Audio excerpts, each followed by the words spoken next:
There is a serious resource crunch on all levels.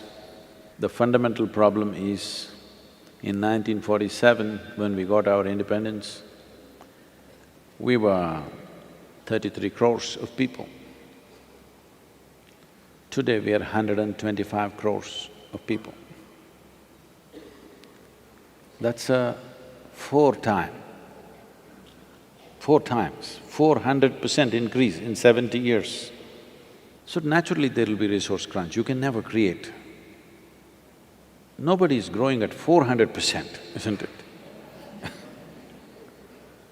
So you can't grow anything at 400%, so obviously everybody will have less and less as time goes by. But of course there are fertility clinics running busy in Chennai and everywhere. That's another matter. Another important aspect is, this is the bane of democracy. I'm not saying we should leave democracy and go elsewhere, there's no other option, we have to stick to it and see how to make them responsible. But when you give somebody just a 5-year mandate, in that last 1 year goes in election. In between, of course, there are 3 states election, that another 1 year goes. So after all, you're giving him a 3.5 year mandate. When somebody has only 3.5 year commitment to what they want to do, none of the long-term goals will be taken into consideration. Only short-term goals will be taken into consideration, it's a natural outcome of that. There was a time then where a king ruled for 25 years or 30 years. Now in his time, whether that kingdom prospered or went down, people could make a judgment. In 3.5, 4 years, making that judgment itself is not fair.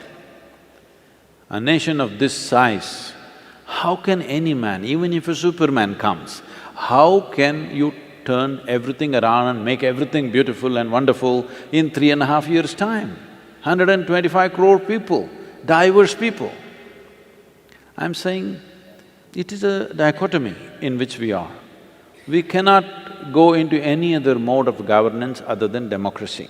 There is no other way for us.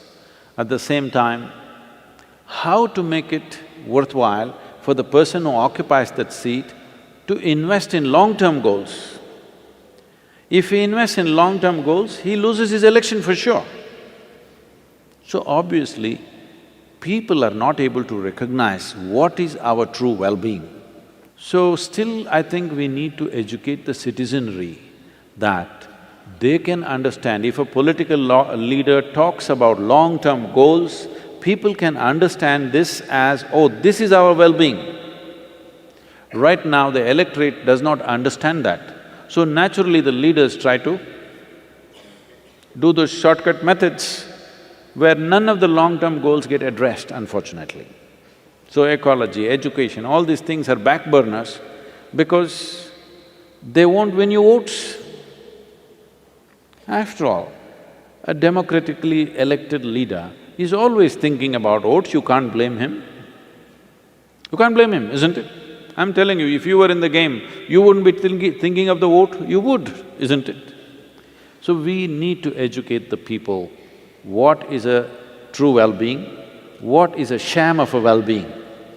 This must come to the hearts of people, then they will also have the opportunity to focus on long-term goals. Any long-term goal means, whether it's an individual life or the life of a nation, any long-term goals means short-term sacrifice. We must understand this, always.